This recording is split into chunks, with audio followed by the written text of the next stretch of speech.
So, Elaine, what I'd like you to do is we're here today to talk about leadership and women in leadership and kind of take a retrospective look at your career, really.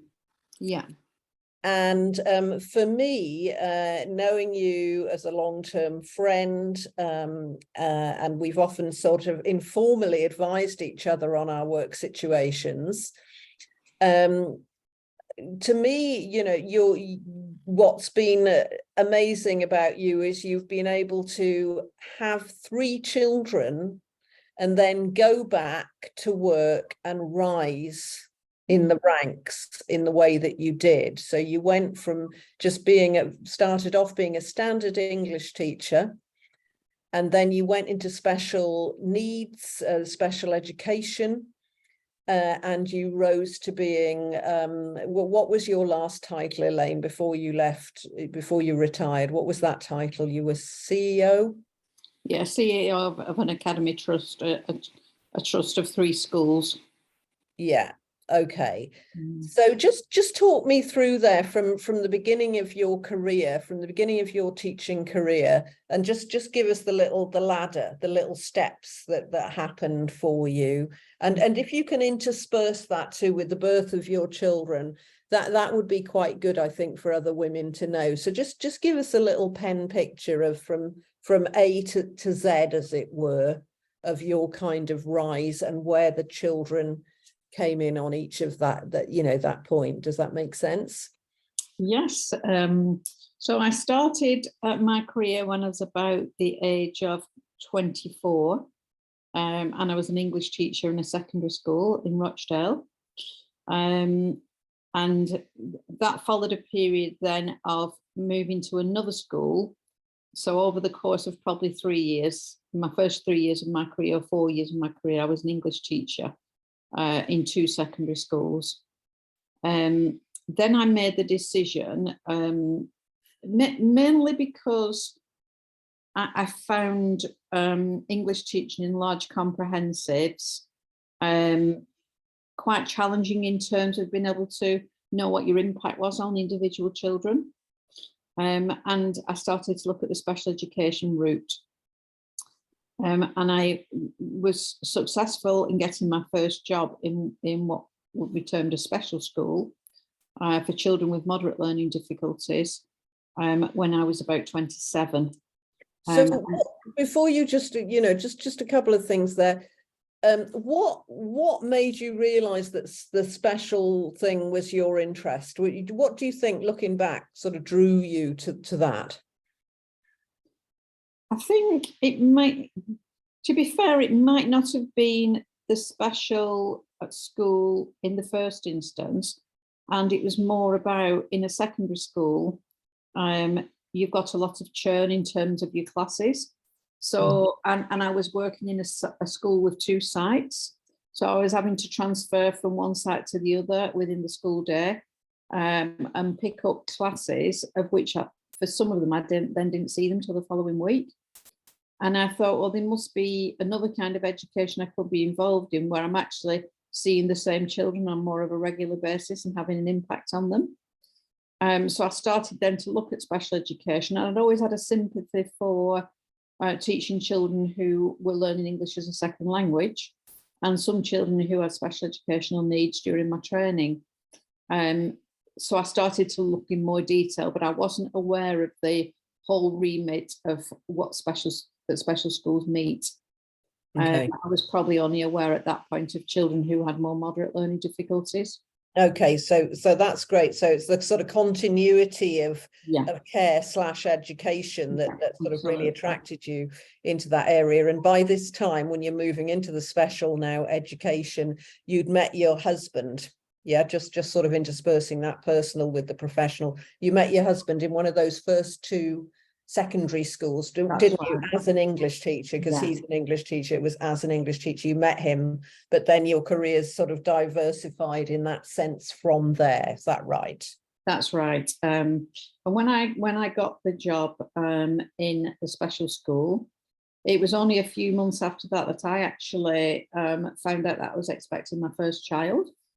Right. So whilst I think the school wasn't too happy about that, Yeah. because they just appointed me, Yeah. it was what it was, you know. So I then, after about 7 months, went on maternity leave from that job. And Yeah. I actually came back 5 months later and worked part-time. So I worked about two and a half days a week and shared that role with another teacher. That because I was really teaching quite class-based at that point. Then I had a one class. And I continued at that school throughout having all three of my children. And just to give sort of some sense of the timeline there, my first child was born in 1990, my second child in 1992, and my third child in 1995. So during the period, I was at the same school. And I was largely, up until the birth of my third child, until he was about 1 year old, I was going back part-time. And how many days a week were you working during between 2 and 3 days. Yeah. And then when my youngest child was 1 year old, I made the decision that I needed to have a job, a post that was nearer to my home. So instead of traveling for 45 minutes every morning, which probably in the context of some people listening doesn't seem very long, you only needed to get the traffic and you were an hour. And we all know teachers have to be in earlier than the start time of the children. So, you know, it was quite an early start. I wanted to try and get nearer to home. So when my youngest child, before he was 1, I got a post that was about 8 miles away from home in the neighbouring town, and started that post. And again, I did that part-time for 2.5 days a week. For over how many years, until he became 5, sort of thing? And then I did that actually just for the next 2 years. Yeah. And I actually found that role a little bit more challenging because I didn't settle in quite as well with the people in the school. Right. Some of the people I had to work with. So I only actually stayed in that role for 2 years. And by then my youngest child was 3. And I saw a post advertised at a local school to my home, about 2 miles away. Still a special school at this point, yeah? Still a special school, but it was a full-time post. Right. But it was a temporary post. So I took the post for a term. It was temporary for a term.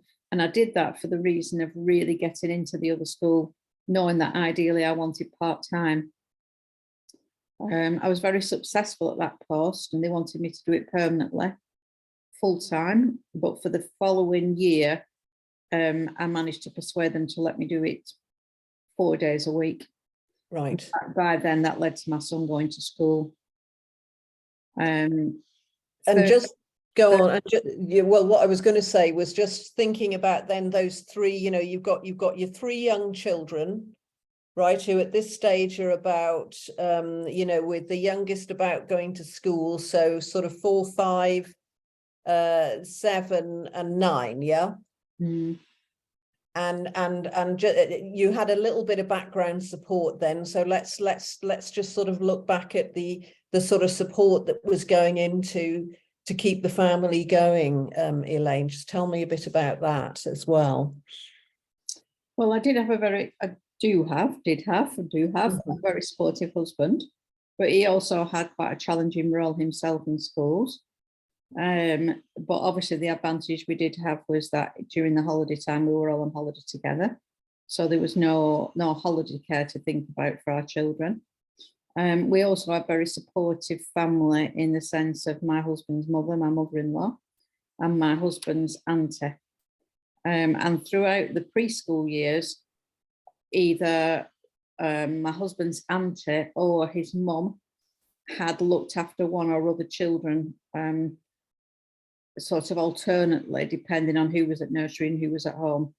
So they never really had more than one child each, because by the time we got to the third child, the first child was at school, so to speak. But they shared the care for the 2.5 days a week. And then when I went and did 4 days a week, went before my youngest child went to school, they shared looking after him while the other two were at school. So I think it would have been very challenging during that period to have worked like I did if I'd not had the family support. Yeah. Because you were also,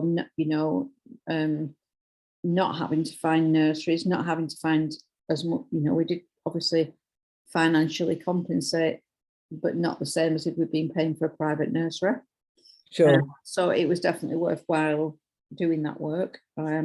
So that sort of support gave you like a springboard, really, then to carry on the rest of your career in that sense, which, were within the family. And so then just coming back to you and, so then we've got your youngest son now, youngest child, you're in your new school that you like, you've persuaded them to give you 4 days a week. Let's go from there. Yeah, so come back to your career. Yep. So as soon as my youngest son, I don't sort of regret this really, because as soon as my youngest son went to school, I did actually go back full time. And that was partly because then you didn't have the right really to ask in the same way to ask for part-time. And the head teacher was such that he didn't really want people to be part-time. So I think I could have stuck up for myself better, but it was just such a good job and it was so near to home. So it was just really tempting. So I did that, and it felt quite heavy to do that with 3 children under 9. Yeah. But I think because of the other things I had in place to help, and because I didn't have a lot of travel to the school, it was a very good move in another respect. And actually the job was really good, because if anything, like, we can sort of say, well, these are the things that happen family-wise to support you to look at what you could achieve. You also need to be in certain jobs, don't you, that give you the confidence to think, actually, I can go from this to this. And that job was very different than my previous jobs, in the sense that I was almost trained up to start thinking about being an assistant head or a deputy head, being in leadership. So the head might have had some faults in terms of not wanting people to be part-time, but he didn't have a fault in terms of recognising that I could probably achieve in leadership sense. So he recognised the leadership potential in you. So that was sort of mutually acknowledged. Definitely. In that sense. So at that point, really, as the last child is starting school, and you're in, you're ready to sort of burgeon a bit in that sense, albeit that had you had your preference, had things been a bit, you might have stayed part-time for a bit longer. Yeah, I think I probably would. So I stayed at that school then for 4 years until 2002. And that was a really good experience, that school. But then in 2002, I saw another post advertised in another school. That was for a deputy head teacher. Right. And I made the decision at that point to apply for that job. The headship of the school I was in, the leadership had changed. The head had retired. I didn't feel quite as positive about the school as I had done. And I saw this other job, and it was just very, very tempting to think, actually, I could apply for this. So my youngest child then was probably about 9. He was 9, so they were like 9, 11, and 13. And I was successful in getting that post as deputy head teacher at that school. And I stayed at that school then for 5 years. Yeah. And am I right in saying that you were a deputy? There were 2 deputies in that school, was that right? So there were 2 of you? There was a full-time deputy, which was me, and a part-time deputy. Yeah. So there was that kind of quite sophisticated partnership to work out then. Yeah, that was it was sometimes quite tricky, because there was myself and the head some of the time. And then at other parts of the week, there was 3 people leading the school. But it was a school that I learned a lot from. It was a lovely school, and it gave me the springboard really to think actually I could be a head teacher.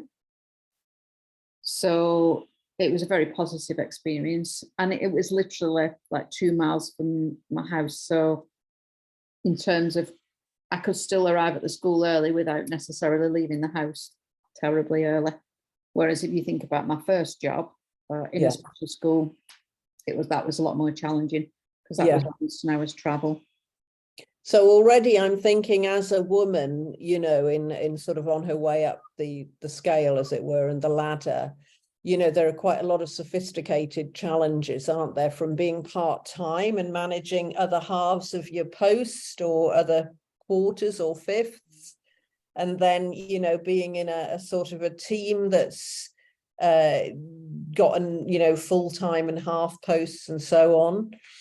And also then always at the back of your mind thinking, now how soon can I get home if anything happens, and the family, and sort of balancing that going on back there, sort of thing, and being supported by others back there as well, kind of thing. And so the children are now growing up in that sense, sort of primary, secondary school.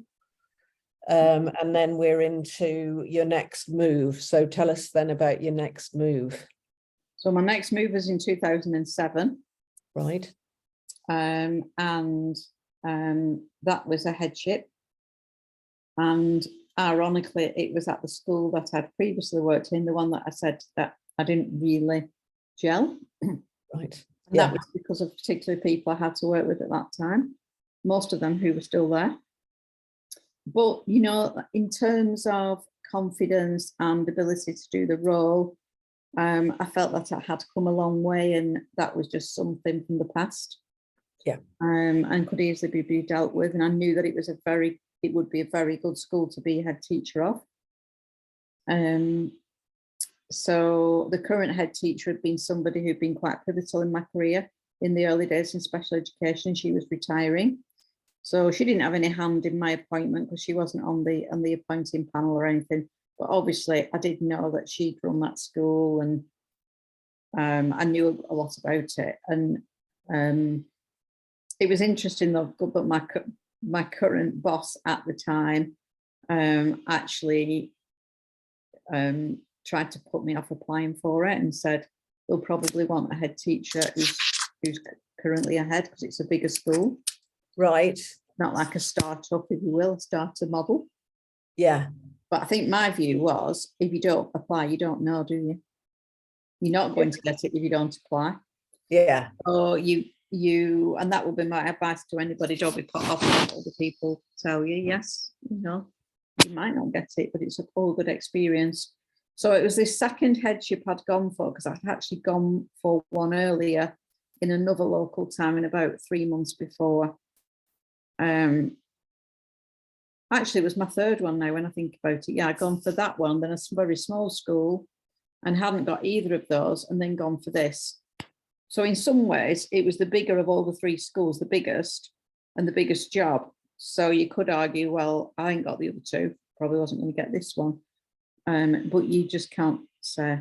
So, and I did get it.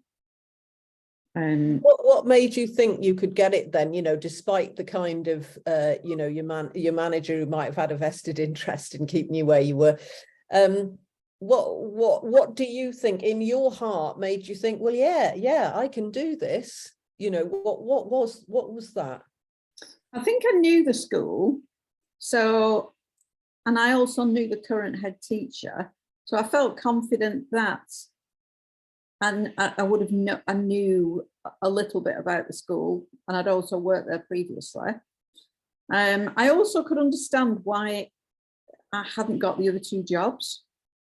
So one job, it was like obvious to me that they wanted the sort of white male. It felt like that, and that's what they chose. And then the other job for the small school, I actually got the feedback that I hadn't met the selection criteria because I'd missed something quite small out. And it was agreed that actually the panel had been very petty and had actually missed out on probably a very positive person in me. But actually it wasn't the right job for me because it was actually a primary special school. But that wasn't the criteria that was missing as well. And so it wouldn't have been ideal for me. So it was probably right that that happened. So when it came to this, I was like perfectly set up. I'd worked in the school before, I knew it. I knew the current head teachers. So I did have a lot of more insider information about the school. It was the right phase for me. It was the right kind of needs that I had experience of. So it had a lot going for it. So I think I felt a lot more confident, really. Okay, so this was 2007, did you say that this was, you landed this one? So then take me on from 2007 to your next move. So it was 2007 going through to 2019, so it's 12 years. Right. So in that time, I ran the school. I was the head of the school. I developed it from a school of about 150 children to about 280 children. So it grew in terms of building size as well. I had one stint of leadership. And tell me, Elaine, the number of staff there, because I think probably some people watching this wouldn't realise. They think, oh, that's not a very big school. But actually, you know, there's a lot of staff and support staff that go with the special needs. So although you had, say, grew to 250, how many staff did you have there? We had around about 200 staff at that point. Okay. Obviously, at the end of my career, we had a lot more staff, and I'll talk about that in a minute. But around about 200 staff, all included, were involved in looking after that school, because some of the children, a couple of the children were actually on 1 to 3 staffing, some of the children were on 1 to 2 staffing, some on 1 to 1 staffing, and then there was obviously all the teachers, support people, and all the administrative people, etc., etc. Yeah. So, but that was a really good period. I had a stint of leadership in a secure hospital school for children who'd committed offences, and that was for about 2 terms. So I came out and did that role for 2 terms, and that was also really interesting within it. And then in about 2015, I made the decision to become an Ofsted inspector. It was a bit of the, well, if you can't beat them, join them. Yeah. So, and that was really helpful to me, because the method of inspection in schools, you became more in the know about all that aspect of your role. So I was known as a current practitioner who was also an Ofsted inspector. So I do so many. Okay, so just that's helpful to know, because the other thing then, from 2007 when you were at the school, how many times were you inspected until you became, you moved up a level, and what were the outcomes of those? I was inspected twice, once in 2010 and the outcome was outstanding, and once in 2014 and the outcome again was outstanding. And then there was a period of no inspections. I think the rules changed a few times, and the inspections would come about if there was a safeguarding need that had arisen, or a serious complaint. So none of that happened under my headship. So we were very fortunate in not, one could say, not having another inspection. And then I think inspections were then due around about 2019, but then we had COVID. And currently, even though I'm now left that school, their inspections are now due, quite long overdue, really. So in 2019, we'd grown to about 250, 260, 270 children. And then I'd also made the decision, think I just had itchy feet a little bit, really. And I made the decision to start looking at transferring the school to become an academy and ideally joining with another school. And I had a colleague I worked fairly closely with who was introduced to me as somebody who also wanted to join an academy. And together we made the decision to become a multi-academy trust. So it was a local primary school, which also had a special unit within it. We found it really challenging to become an academy because they didn't want any small academies at that point. They wanted us really to join another multi-academy trust. But after about 18 months, we managed to persuade them by proposing that we sponsored a school, a secondary school, that had found itself in very challenging circumstances. And we were successful in being chosen to sponsor this school, and to be able to sponsor it, you had to become an academy. And sponsoring really meant going in there and improving the school.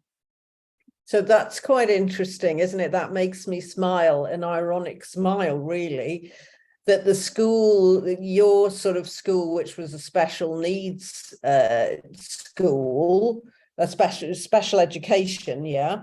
Then you've got the primary school with a special education unit, you know, specialist unit there. So helping the secondary school, which was a regular school, yeah, albeit struggling and floundering.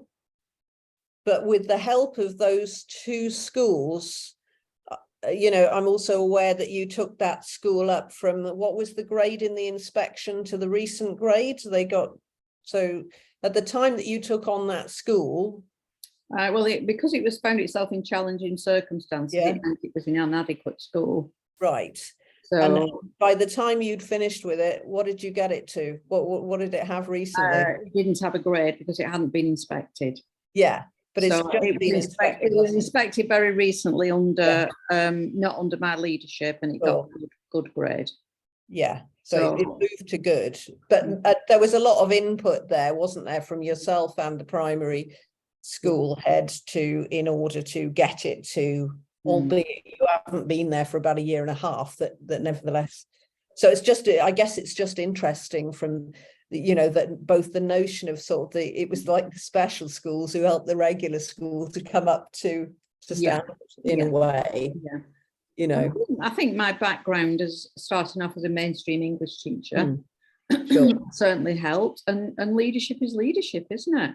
Yeah. There's probably some aspects I look back on that I was quite naive about and were more challenging, and now if it was done again, I think I'd feel more equipped. But there was also some things where you could just quite blatantly see that things needed to change in the school, and it was quite obvious what needed to change. Yeah. So they were quite easy to spot those things and sort. Okay. So just to conclude the trajectory, Elaine, because we'll come back and talk about the detail of leadership in the next video. But so you're now, what is it, 2019 when you move into the CEO post, is that right? Yeah, about 2018, I think that was. Right. Yeah. 2018. In 2021, I did actually, I was getting near to 60, and I did and we'd had COVID. We'd had the experience of COVID in the school, but you know, in the country. Yes. I think I just made the decision that whilst I was really enjoying the role in one respect, the demands of the role were so huge that I didn't feel I wanted to ask for part-time time. That would have been one solution, but I think I just would have worried about it. I think the demands of the role were such that I felt like it was time for me to sort of maybe pull away and do some lighter work, really. So I made the decision to retire in the summer of 2021. And in a way, that was quite a good time to retire, because I was retiring like on a high, having made many inroads into progress for all three schools. but I could have been waiting a long time to get the final judgment on the schools. In the end, they have had those this last few weeks, but you could never tell when that was going to happen. Yeah, yeah. So okay, so that's kind of your career. And anything else you want to say about the children at this point? I mean, obviously they're fully grown by now and have left home and so on, but anything else you want to say about how that interwove with your career looking back? Yeah, I mean, I always had a lot of support. I continue to have support from my husband, and certainly towards the end of my career in a different way, because the children had grown up away and he retired a lot earlier than me. And in some ways he enabled me to do that bigger job. And in the teenage years for the children, when I started the headship and in the middle of the headship, I had a lot of support from the family still, really, because the teenage children still need quite a lot of assistance, don't they? Yeah. I think if I was advising somebody, particularly if you're in education, but I'm sure it's the same in other professions, you sort of take it home with you quite a lot. It doesn't leave you if you're very committed and you're trying to make a difference to people and to children. And I wish, looking back, I'd probably been able to separate myself a little bit easier, and not worried about it enough so much. So I think early on in my career, I would have liked to have maybe had more mentoring to be able to do the job, but know when to leave it. Because it's not about the time you spend with the children, it's about how present you are, isn't it? And I think sometimes I wasn't always present. So I look back, and that's one of my reflections, really, that as I'm sure a lot of mothers who were in professional jobs look back and think, well, yeah, I did all the right things, but sometimes I can hardly remember. Yeah. What do you think the children would say? What would Anna, Tom, and I don't think they say that, which is good, which is a relief. They're more, they never seem to feel, I think because they had the grandparent figures, the grandmother and the auntie, and a very hands-on father, and also because, of course, we'd still have the school holidays, so it's not like they never saw you in the holidays. I think their perception is very different, and their perception is, no, it was great you're doing that, we were really proud of you, we were proud of having a mum who was a head teacher. Yeah. So yeah, it's very different from their point of view. It's not a case of, oh, we never saw you, or you were just always too busy. They didn't have that perception. It was my perception, really. Yeah, and that's the perception I've sort of seen or witnessed, is that they've been very proud of what you've achieved, and also it's sort of set a model for them too. You know, I sort of see them being sort of confident as they've gone out and into the world, and think, you know, very much, I can do this sort of thing, and if I fall over, well, I'll just get up again and have another go. They're kind of very positive, without being arrogant or anything like that. They're just very positive in their attitudes, and you can see exactly where that's come from. Yeah, no, I'd agree with that. Yeah. So then there's small regrets. There's always going to be some regrets about what you decided to do and what is the alternative. You know, I've had a very successful career. I've been able to provide well for my family. I've made an impact on other children. You know, like, I could have made the decision not to go and do that, and then I probably would be sitting here regretting that. So it is what it is, isn't it, really? Yeah. Let's hold on that then. Let me stop recording on that. Stop recording. That's it. Stop recording.